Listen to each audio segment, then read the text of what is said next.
Assalamualaikum warahmatullahi wabarakatuh. Alhamdulillah, alhamdulillahilladzi ja'ala fi sairil asma'i ibratan nahmaduhu subhanahu wa ta'ala nashkuruhu ala kulli ni'matin asyhadu an la ilaha illallah wa asyhadu anna muhammadan abduhu wa rasuluh nabiyul huda war rahmah. Allahumma salli ala Muhammad, Allahumma salli ala sayyidina maulana Muhammad wa ala alihi wa sahbihi ajma'in. Amma ba'du. Alhamdulillahirabbil alamin. Puja puji syukur kehadirat Allah Subhanahu wa taala yang senantiasa, dan alhamdulillah dari siang hampir sore dan sebelum menjelang maghrib kita dituruni rahmat, yaitu berupa hujan. Dan semoga apa yang diturunkan Allah dari tadi menjadi nikmat dan menjadi penyembuh bagi kita semua. Agar apa? Agar kita senantiasa bersyukur dan senantiasa menikmati apa yang dianugerahkan Allah. Alhamdulillahirabbil alamin. Apa yang diajarkan oleh Kiai Abdul Halim ini memang sangat luar biasa. Jadi beliau mangkat pada tahun 1994. Jadi selesai tirakatnya tahun 1990. Berarti hanya menerima kenikmatan selesai dari tirakat itu hanya 4 tahun saja. Kalau dipikir-pikir, kalau umur 65 tahun mendapat kenikmatan hanya 4 tahun saja, itu bukan hal yang membahagiakan. Tetapi berbeda dengan para wali-wali Allah. Karena disebutkan di dalam Al-Quran, abek tipir esoro engak ongguneh para wali Allah tak pernah takut, tak pernah merasa bersedih hati, tak pernah ada ketakutan, tidak pernah ada sesuatu yang meneror para wali Allah. Tak ada sebengang dan tidak ada yang mengkhawatirkan. Sebeda di mata dan pikiran hati mereka hanya Allah.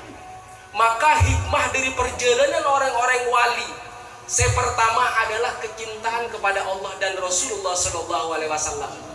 Mon engak kedebu nege halim lambe sering berucap. Saya waktu itu kalau 94 ki umur sekitar 6 tahun atau ki menginjak SD, selalu terngiang di telinga dengkul nega sepenting Allah, sepenting Allah.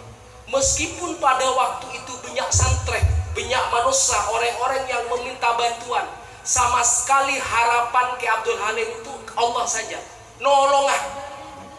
Ingin mendoakan mereka agar apa? Agar kesulitan mereka diangkat oleh Allah Subhanahu wa taala. Sungguh boleh. Maka kecintaan kepada Allah dan Rasulullah Sallallahu Alaihi Wasallam tertanam dekat sedejana keturunannya, bahkan ke santri-santrinya. Bahkan ada sebagian masyarakat yang meneladani apa yang dicontohkan Rasulullah Sallallahu Alaihi Wasallam, sampai Abah Tibi bisa mendirikan majelis sholawat. Nyamana majelis sholawat al-istiqomah. Itu semuanya Ki Halim yang mengajarkan kecintaan kepada Rasulullah Sallallahu Alaihi Wasallam. Sampai ada tempe, karena di waktu tahun 90 kocak kurma ini sangat susah. Kalaupun ada itu cek larangan. Maka ketika tempe, ada tempe jong, tempe ini anggap aja kurma. Tapi bukan dari fisik makanannya yang harus diperhatikan. Tapi jangan lupa ketika makan tempe, maca sholawat ke Kanjeng Nabi. Meskipun bentak tahu pada Kanjeng Nabi, tak pernah ajar, tak pernah seluruhnya tahu sunnah Rasulullah Sallallahu Alaihi Wasallam. Seperti apa sahabatnya, seperti apa tabiinnya, seperti apa tabiinnya. Monbeen dalam keadaan apapun, dalam kesulitan apapun, je kelopai solawat. Mun bisa nyare solawat paling pandai. Yang sering diajarkan Ki Halim adalah yang dibaca Sallallahu Alaihi Muhammad. Makanya Ki Halim itu agar supaya kita ingat ke Allah dan ke Rasulullah, membentuk nyamannya zikir istiqomah. Maksudnya apa? Melek orang yang melakukan itu biar teringat kepada Allah dan Rasulullah Shallallahu Alaihi Wasallam. Meskipun mereka tak kenal, meskipun mereka tak tahu, meskipun mereka tak andi ilmu, atau meskipun mereka orang-orang yang baru hijrah, sepenting orang bisa melafalkan sholawat. Karena ikhlas dan tidak ikhlas, apa yang kita lantunkan, sholawat kita yang kita lantunkan, salam kepada Rasulullah Shallallahu Alaihi Wasallam, tidak ada keraguan, pasti diterima. Tapi kalau amal perbuatan kita diterima atau bisa tidak diterima. Jadi makanya di zikir istiqomah yang diajarkan Ki Halim, di sana ada Al-Fatihah. Al-Fatihah sebagai penyambung. Bisa ekocak umul kitab, embun Al-Quran. Mun orang tak hafal ayat Al-Quran, ketika di dalam sholat cukup membaca Al-Fatihah saja. Bahkan oleh ruqyah saja, sampai tak bisa membaca Al-Quran, ada yang mengamalkan Al-Fatihah saja.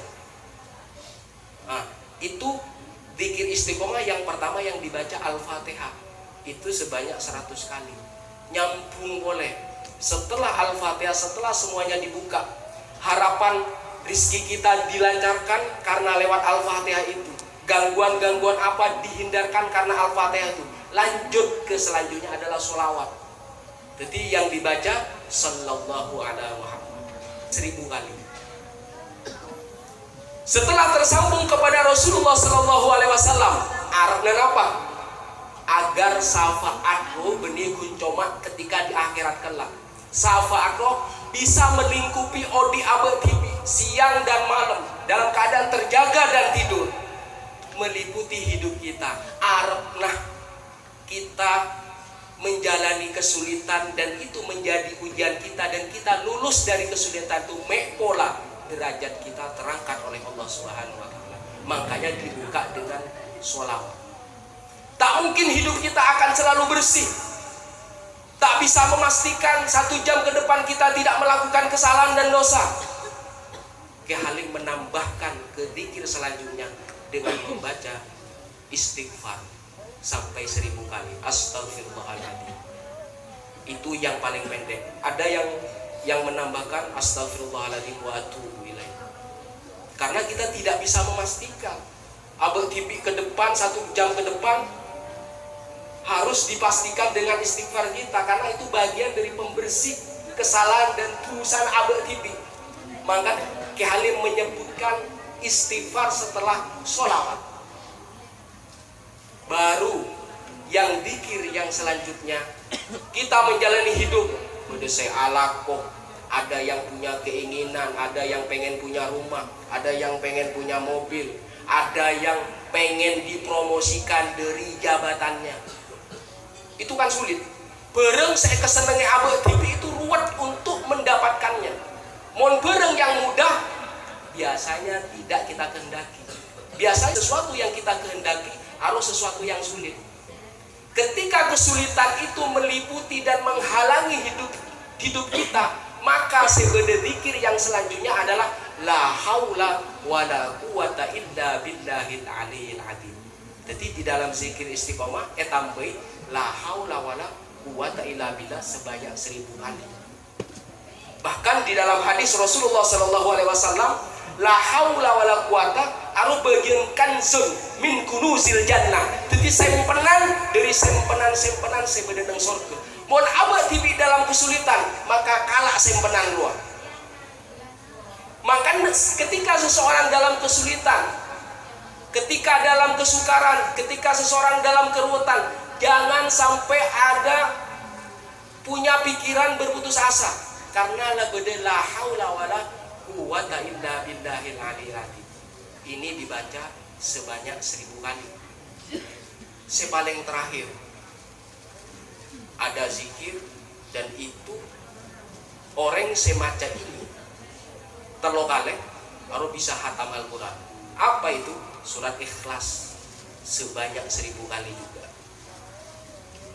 Tak ada pengetero apa, ede lemah, hanya kemurnian saja, hanya ketauhidan saja.